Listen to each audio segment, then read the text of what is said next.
لو رقمك محظور انتهاك مشدد، رقمك محظور انتهاك عادي، رقمك محظور طعن، رقمك محظور اباحي، ان شاء الله باذن الله يا قلب اخوك هيتفك في الفيديو بتاع النهارده.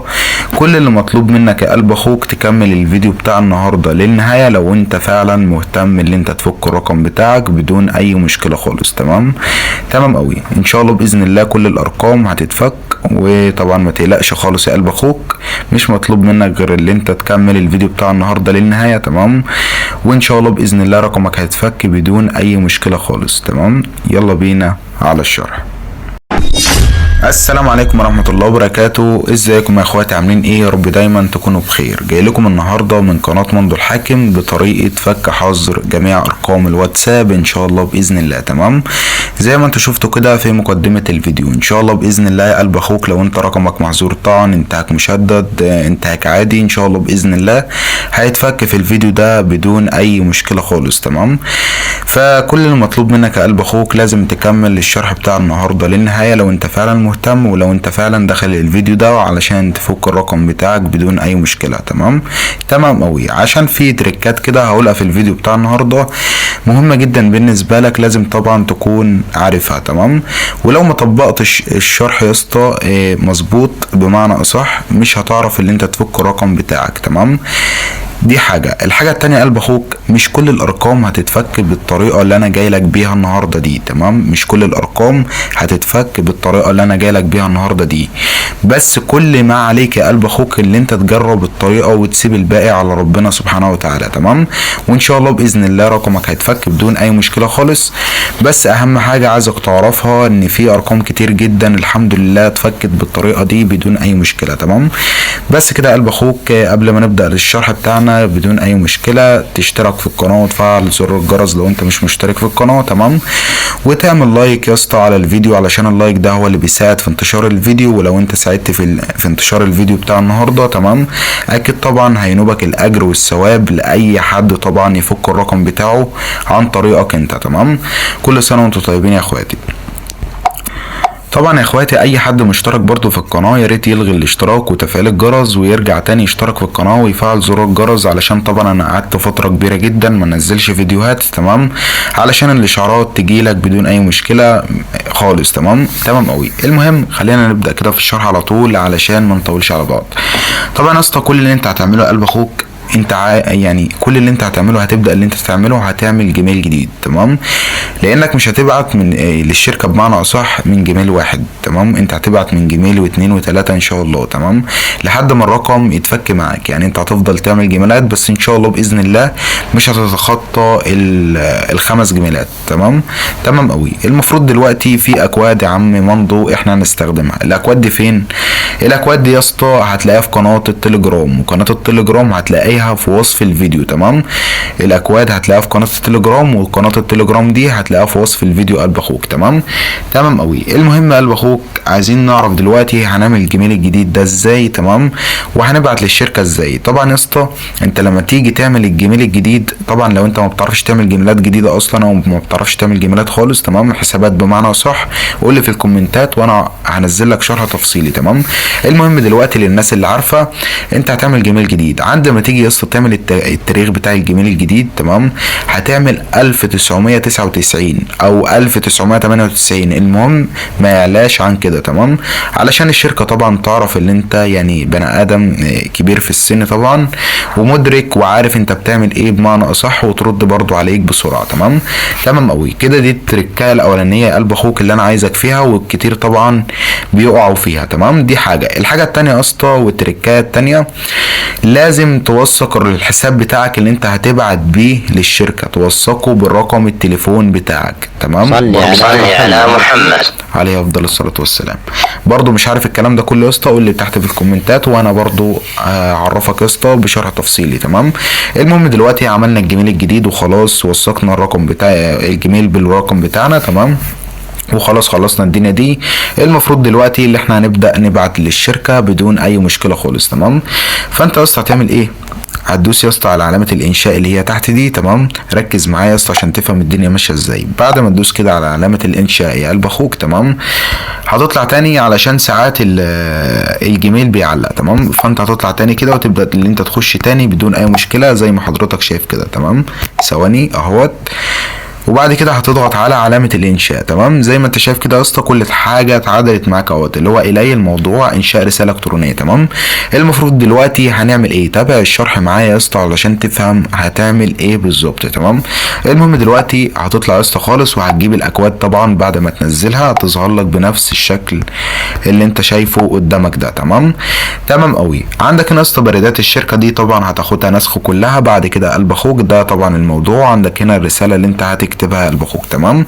وعندك ده الرد طبعا على الرساله. هعرفك دلوقتي بالتفصيل انت هتعمل ايه. المهم هتاخد يا اسطى الجميلات كده كلها نسخ زي ما حضرتك شايف كده يا اسطى. تمام. كل الجميلات كده هتاخدها نسخ بنفس الشكل اللي انت شايفه قدامك ده.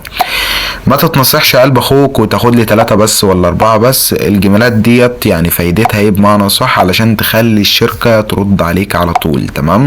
فايدة الجميل الجديد برضه نفس القصة، ان الشركة برضه ترد عليك على طول. تمام. المهم دلوقتي خدنا الجميلات زي ما حضرتك شايف كده. هتبدأ تيجي يا اسطى هنا في الي. تمام. وهتحط الجميلات بتاعتك بدون اي مشكلة خالص بالترتيب. تمام. زي ما انت شايف كده بالترتيب كده قلب اخوك ان شاء الله باذن الله رقمك هيتفك بدون اي مشكله خالص. تمام. زي ما انت شايف كده يا اسطى دي الجميلات بتاعتنا بدون اي مشكله. تمام. بعد كده هتدوس على العلامه دي وبعد كده يا اسطى هتيجي على الموضوع. تمام. بعد كده هتيجي على الموضوع هتيجي راجع للاكواد تاني زي ما حضرتك شايف كده وتيجي طبعا ناسخ لماذا لم يتم رفع الحظر عن رقمي. تمام. وهتيجي راجع طبعا للموضوع تاني. تمام كده. عامل الموضوع اهوت يا اسطى وعامل طبعا لاسك. هتيجي هنا في انشاء رساله الكترونيه زي ما حضرتك شايف كده وهتيجي راجع برضو للاكواد. تمام. كل حاجه يا اسطى مكتوبه اهوت معاك. الاكواد دي زي ما قلت لك هتلاقيها فين؟ هتلاقيها في قناه التليجرام. وقناه التليجرام دي قلب اخوك هتلاقيها في وصف الفيديو. تمام. تمام قوي. المهم هتاخد الرساله كده كلها نسخ كده قلب اخوك، ما تنساش فيها اي حاجه. تمام. بعد كده يا اسطى هتضغط نسخ طبعا وبعد كده هتيجي هنا تعمل لاسك زي ما حضرتك شايف كده بدون ما تبعت رقم تليفونك. تمام. ما تبعتش رقم تليفونك خالص. تمام كده. هتحط الرساله بس زي ما انت شايف كده وحطيت طبعا الموضوع وعندك هنا البريدات بتاعت الشركه. بعد كده المفروض هنعمل ايه؟ بعد كده يا اخويا هنروح على علامه الارسال دي وهنضغط ارسال. تمام. هنرجع تاني للبريد وهنضغط كده. ده طبعا انا كنت بعت للشركه وكده وده كان رد الشركه يعني عليا. تمام. المهم دلوقتي كل اللي انت هتعمله قلب اخوك ركز في الوقت كده علشان الرساله عرفك هتيجي امتى. دلوقتي الساعه 2:44. تمام. ركز في الوقت قلب اخوك علشان هوقف الفيديو. زي ما انت شايف كده يا قلب اخوك الشركه ردت عليا اهوت بدون اي مشكله خالص. تمام.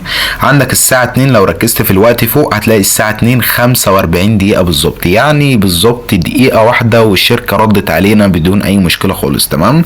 دي حاجه. الحاجه التانيه الحساب ده انا باعت، شوف يعني بص كده انا باعت للشركه كام مره اصلا من الحساب، يعني حرفيا الاكواد دي ان شاء الله باذن الله هتشتغل معاك. تمام. بس انت اهم حاجه تطبق الشرح واحده واحده زي ما انا ما بشرحه لك كده بمعنى اصح علشان ان شاء الله باذن الله الطريقه تنجح معاك بدون اي مشكله. تمام.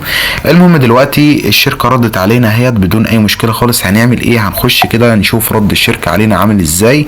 عندك هنا بيقول لك مرحبا شكرا على رسالتك، هل فضلا ان ترسل الينا رقم التليفون بتاعك والكلام ده كله. تمام. فالمهم اللي هم عايزين الرقم التليفون. فانت هتعمل ايه يا قلب اخوك بعد ما الشركه ترد عليك كده؟ زي ما انت شايف في ناس بتقول ان انت لازم تعلق الرد بتاعهم. لا يا اسطى انا مش عايزك تعلق الرد خالص. تمام. انت هترد عليهم على طول. المهم دلوقتي هتطلع يا اسطى زي ما انت شايف كده هتلاقي دي الرساله التانيه اللي انت هترد عليهم طبعا بيها. تمام. هتاخدها طبعا كده زي ما انت شايف نسخ كلها زي ما انت شايف كده برضو ما نسيبش فيها اي حاجه. تمام. زي ما احنا عملنا كده بالظبط. صلي على محمد عليه افضل الصلاه والسلام. الحمد لله على كل نعمه كانت او هي كائنه عليه افضل الصلاه والسلام. المهم يا اسطى عندك هنا طبعا هتدوس كده يا اسطى تاني وبعد كده هتدوس على الرد على الكل. هتجيلك يا اسطى بنفس الشكل اللي انت شايفه ده. تمام، بعد ما تعمل الرد على الكل على طول. تمام قوي. بعد كده قلب اخوك هتعمل ايه؟ هتحط يا اسطى الرساله اللي انا سايبها لك طبعا بنفس الطريقه دي. تمام، عندك هنا في حاجه اسمها +2 اهوت. تمام، رقم تليفونك بقى يا اسطى هتحطه في الخانه دي، هتعمل فارغ بس بسيط كده. تمام، وهتحط رقم التليفون بتاعك المحظور بدون اي مشكله. تمام، على حسب الرمز الدوله بتاعتك. تمام، يعني على حسب رمز دولتك هتحط الرمز الدوله بتاعك بدون اي مشكله. تمام، بعد كده يا اسطى هتكمل الرقم بتاعك كده بدون اي مشكله زي ما انت شايف كده. قلب اخوك انا بحط رقم عشوائي بس، انا معيش رقم اصلا محظور. تمام، المهم اللي انا بشرح لك الطريقه بس وبعرفك انت هتعمل ايه. تمام، بعد كده قلب اخوك حطينا الرقم بتاعنا طبعا ما بين القوسين وخلاص كده خلصنا دنيتنا. تمام، هتعمل ايه تاني؟ طبعا كل اللي انت هتعمله قلب اخوك هتيجي كده على علامه الارسال اللي هي فوق دي. تمام، وهتضغط كده على علامه الارسال بدون اي مشكله خالص. تمام، المفروض هنعمل ايه تاني يا قلب اخوك؟ مش هنعمل اي حاجه خالص غير اللي احنا هننتظر. تمام، هننتظر بس مش اكتر. بعد كده انت خلاص كده خلصت دنيتك من جيميل واحد. تمام، هتضغط بجميل تاني جديد برضو بنفس القصة، هتوثقه برقم تليفونك. تمام، وهتعمل التاريخ الميلاد بتاعك 1999 او اقل زي ما انا قلت لك. تمام، بعد كده هتبدأ برضو اللي انت تبعت للشركة بنفس طبعا الرقم بتاعك وبنفس الاكواد اللي انا جاي لك بيها النهاردة دي، وان شاء الله باذن الله قلب اخوك رقمك هيتفك بدون اي مشكلة خالص. واتمنى ليكم كلكم ان شاء الله الارقام بتاعتكم كلكم تتفك ان شاء الله باذن الله. تمام، يلا اشوفكم على خير في فيديو جديد ان شاء الله. وزي ما قلت لك قلب اخوك الاكواد هتلاقيها في قناه التليجرام، وقناه التليجرام دي هتلاقيها في وصف الفيديو. تمام، وكمان قناه الواتساب هتلاقيها في وصف الفيديو يا قلب اخوك. تمام، يعني اتمنى تنورني فيها. يلا اشوفكم على خير في فيديو جديد ان شاء الله. سلام.